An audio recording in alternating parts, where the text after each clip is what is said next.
Oh man, if you thought I was a geek for May's theme for productivity for adults with ADHD, then allow me to introduce the theme for the month of June, a topic for which I am excessively geeking out about. This month, we're all about community. Oh yeah, let the ramble begin.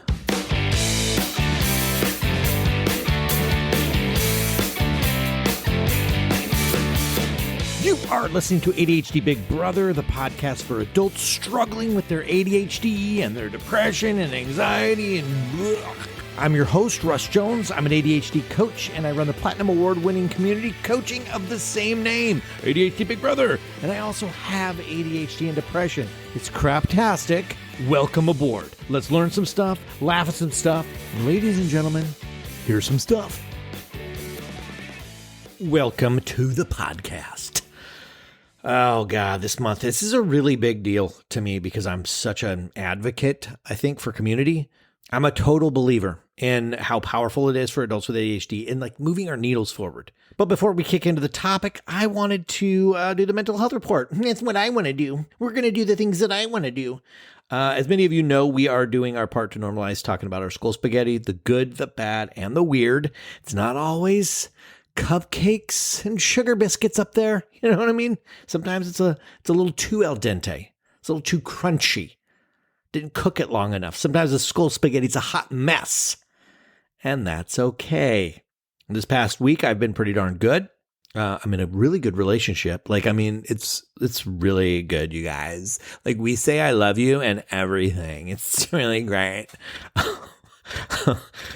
Emily's awesome. Alistair's wrapping up school. He's doing amazing. He's about to be off to college. So I'm super stoked for my dudes. I'm in a type of mode right now where I want to permanently exist in bed. I mean, I don't feel sad. I don't feel like I'm depressed, but I just really want to sleep all the time. It's as though, like, if I had no responsibilities, if I had no appointments, if I had no parenting duties, I would just want to sleep. That sounds so dreamy to me. But then what would happen is at the end of the day, I'd start to get on my own case about not seeing the outside world, which this actually ties into community because, like, on days when I have no people, I can easily just shut down. Like, so yesterday I went out to dinner by myself, and the whole time I was in the restaurant, I felt so fatigued. I just wanted to go home and watch Star Wars on the couch. And I feel like that was clearly the result of not having definitive responsibilities for the day. And my people were gone. Emily's out of town. Boys are with their mom. So it's just me. My effort that I'm going to go after this coming week is that I want to have something actionable planned for when I get up. I think that might be missing. Like, I don't have to worry about this too much during the school day because it's all about, breakfast, getting Alistair off to school. But summer is about to be upon us. So everything gets flipped. Routines are going to get changed. He'll be spending more time with his mom. It's like we tend to flip our kid time during the summer where he'll be with me over the weekend and with her during the week. So I need to know what I'm getting up to do. And lying in bed wondering what my first thing will be causes me to not want to get out of bed. I have this current system where I put the phone at the other end of the room so that I have to get out of bed to turn off the alarm. If I don't have something to do, I will go right back into bed. So I think what I'm doing is I'm putting this out there to everyone. That's just going to be on my radar for the summertime. And I will be using the power of the ADHD Big Brother community to help me set that structure up. So let's talk about community. I thought it would be super cool to share some thoughts from the ADHD Big Brother community. I asked some of the active members to share what the community experience has been like for them, for an adult with ADHD. Because, I ramble about it. So here's a couple other rambles. And you guys will get to know our membership over the month as I'll share some of these each week. These are super cool. So without further ado, here's some people chatting it up about ADHD Big Brother. My name is Stephanie, and I've been a member of ADHD Big Brother for almost a year and a half. In that time, I've learned how to work with my brain instead of against it. With the amazing support of community and daily accountability, I've managed to get shit done and work on building a better life for me and my family. It's been a challenge, but having that connection and motivation has made a huge difference in turning my goals into reality. Rivka here. I have been a member of the ADHD Big Brother community for over a year now. I've reached Goal Spaghetti master status twice. And what's kept me in the community is the people, the engagement, the level of accountability that we can all achieve together by validating and mirroring each other's experience. And I get to interact with people from all over the world who I have so much in common with. And it's just a really good time. My name is Matt. I've been a member of ADHD Big Brother for 2 months. So because of my ADHD, life, work, family, all that stuff often just leaves me in this state where I'm swamped. I feel I'm swirling. I'm struggling to find the ground. I'm struggling to stay in contact with what matters and momentum and all of that. Since joining the community, I now have this way that I can consistently come back to showing up again, find the ground, work out what matters, get started again without too much fuss. And I can do that with this awesome community of people who also get what it's like to be in that swirling swamp, right? Which just matters so much. It's like together we can create this ground that we can all keep coming back to. And for me, it's a game changer. Oh my God. I love these guys. Okay, so that was Stephanie and Rivka and Matt. And Stephanie she is the current record holder in our daily accountability. She has for over 500 days in a row done the thing that she said she was going to do. That is unreal. And Rivka, I've mentioned Rivka before. She is the one that brought up body doubling in our community. And it's one of the greatest things about that community right now. It is my favorite place to be. And Matt is new, but he jumped right in. And we are also kicking off a 30-day no drinking challenge. So we're all So if anybody out there is looking to quit alcohol for 30 days, get in, because Matt is hosting a 30-day no alcohol challenge, and I'm partaking in it. And it should be an exciting experiment. I have so much to say on the topic of community, but let me go back to before I was in the serving adults with ADHD profession, right? Before I became an ADHD profesh. Yeah, I went pro, went up through the ADHD minors, and now I'm in the pro league. But before diagnosis even, then this is 10 years ago. So this was going to be end of my 30s, maybe. We're just coming up on 40. And I'm of the mindset that adults do things on their own. They earn their place. They solve their own problems. We have to have discipline and motivation. And I had a very normie outlook that really wasn't doing me any favors.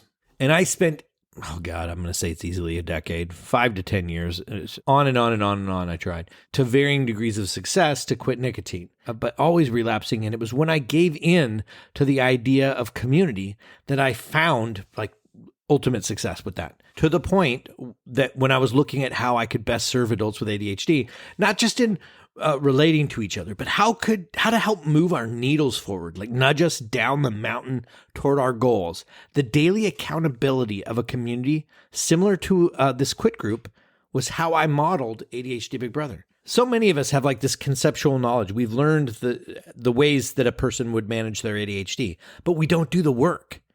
We have the knowledge, but we're not performing. Even if we hire an ADHD coach, of which I am one, and I highly recommend them, but are you doing the work? Do you have the accountability in place? Most of us, we know what we want, and we know what we want to improve, and we're stuck in this learning mode, waiting for the spark to hit that makes us do the work. This is an adult with ADHD and with an interest-wired brain, and we're on this constant quest to hear a thing, or to see a thing, or to learn a thing, the right thing that makes the shitty thing suddenly motivating. That is our paralysis. That is ultra stagnation. And community fixes that. Community is the magical elixir, I do believe. Community to me is it's the ultimate ADHD coach. I think maybe I'm branding it wrong because I'm calling it community coaching. But I was talking to Matt G, who you heard earlier, about this the other day. Productivity can sometimes be a dirty word. Even the word consistency is taking on a negative connotation in the ADHD world. But I don't know how else to look at achieving a goal. So I don't know what else to call it. But community can be a phenomenal place to adopt, learn, practice consistency. We all know that to achieve a goal, we got to have consistent action towards the damn thing. I don't will into existence getting in shape or finding a job. That would be magic or the force or a deal with the devil. It's one of those three. So there has to be some version of consistency, and adults with ADHD struggle to do that solo. I still, to this day, as a professional ADHDer, graduated from the minor leagues, struggle with consistency when some aspect of community is not in place. So many of us, we have these thoughts, right? Like if I had a system for this, or if I just created a routine or a habit, but that's where it dies, in the thought. But if we outsource that accountability and that process, externalize it in our community, then we create the scaffolding to build that system or create that routine. And people have communities in person. We have our families, we have our churches, we meet up in our book clubs, and we can use the power of community to help us manage our ADHD. Like, are you one of those people that you've stopped trusting your new big ideas? Like you're afraid of it because you know you won't do anything with it. And like you're afraid of it because you don't believe that you'll do anything with it and it'll be another big failure in your life. We have a member who said that he grieves new ideas. And I've definitely done that. But what if there was a community of people who welcomed the big idea, who understood what it feels like, kept you accountable to see it through, whether it's going to be lasting or temporary, listened with interest to the long ramblings about how amazing this new thing is, and offered only support and encouragement throughout, even if and when it passes. Like, oh, it's not a thing anymore. Okay. Well, what did we learn? Are there any insights? Did you pick up a new skill? It doesn't have to be a bad thing. An ADHD community, it's so powerful. It truly is. I mean, I'll tell you, the dream that I have for ADHD Big Brother, I'd like to see it get to 300 members. We have 60 some right now, and I think we'd agree in there it's super active, and people are forming bonds with each other, creating accountability partnerships with each other. The scaffolding is set up, and I bet we could manage it with 300. But mine is for a very specific type of ADHDer, I'd say. And there's communities all over the place for various niches. But mine is like more for somebody that wants to create routines, wants to start believing in themselves, get their shit together in some aspect, right? Health or finances or whatever. Somebody that's hungry for change of some sort and struggling to do the work. Like if you have the capacity to log in, you will win. None of us have the problem of logging into like Instagram or TikTok. So I believe we can do it. And the engagement and the support of our community, it's so awesome that I have a protective vibe for it. Like I don't want our members to be taken advantage of, if that makes sense. Like it takes energy to offer support. And we literally have the most supportive community on the planet. So, I mean, if there's a support competition, you tell me where to sign up. I mean, we're going to win it. That's just hands down. That's how badass we are. But when you show up to our community, that's why we have like a 3-month commitment. You get a 7-day free trial. So cool. You can figure out if it's good for you or not. But, it gives members the opportunity to commit and to try and fail and try and succeed because it's a process. There's no ADHDer on the planet who has ever fully gotten their shit together in 1 month. I will wager. It's an ongoing process. That's another thing that I would say about community. We need a place to do the work. Like if I read a book, right, it changes my mindset, makes me feel amazing, and I finally figured it out. I know the answer to the struggles of life. But then Saturday ends, I wake up Sunday morning, life backhand slaps me in the mouth, and then I'm back on autopilot. And now I only have fragmented ideas of this new mindset. I'm back to the, I should probably do this, I should do that. If I only had a system. Because nothing works unless we do the work. And the work is work, so it never works. The way we've been working isn't working. So how can we work this out? It's community. I should wrap up this ramble. Let me wrap up by sharing how community has changed my life, and I'll dispel a myth here. I'm nicotine free because I was a member of a community, and I kicked and I screamed to join because I didn't want to feel like the only way I can be nicotine free is if I log into this thing for the rest of my life. Like I have to be chained to this community for the rest of my life. No, I haven't been a member of that community for years now. I stayed long enough to quit and long enough to then support others as they quit. And then you stay as long as you stay and you go when it's time. So as we head into this month, I would love to challenge you to look at the communities in your life and how are they helping you to succeed, or are they keeping you down? And think of the ways that a community might help you move your needle forward. Are you an ADHDer, but you've got a bunch of those 90% completed woodworking projects? Okay, what if you joined a woodworking community and you challenged each other to finish a 90%er each month? Like, what are you a person that never finishes the laundry? Okay, well, what if you're a stay-at-home parent? You're in a stay-at-home parent group that themes the days of the week. Monday's laundry day. Stephanie, who you heard from earlier, when she was starting in daily accountability, this was a while ago, she themed all of her days. And the community picked up on Saturday particularly because that was poop day. Poop day was when everybody takes care of the cat and the dog shit in the yard, and then or cleans the bathroom, something toilet related, and it's stuck. This is how we move these needles forward. So even though people aren't coming over to help us clean up our crap, there's something about knowing others that are slogging through it at the same time. And that's what makes community such a powerful tool. That should do it for this week. Community rules, that's hands down. If you want to learn more about how community is great for externalizing accountability, I did a workshop with a Q&A on it. I'll put the link to the replay at ADHD Big Brother. And I'll leave you with this message from the OG member of ADHD Big Brother, Mark Z. He is the earliest member of ADHD Big Brother, and he remains to this day. Let's hear it directly from Mark. Hi, it's Mark, part of the ADHD Big Brother community for a couple of years now. Part of the job is finding the tips and tricks we need to jostle everything into place in order to find a system that actually works. Another part is actually showing up to do the things. Community helps with both. A place to share ideas and find new ways to approach that mind-mushy incongruence of foggy skull spaghetti. Also a place where you can show up and be accountable to yourself, but still drawing strength from others in a completely non-judgmental way. We're all different. We all have to find our own groove to get to where we want to go. But going together makes it easier and a lot more fun to get there. That's the ADHD Big Brother community to me. Let's roll together. Heck yeah, let's roll together. Come on, Mark Z. Side note about Mark Z. He's a badass woodworker, and he created these amazing skull spaghetti day counters, and I currently have a box with, I think I have like 3 or 4 left.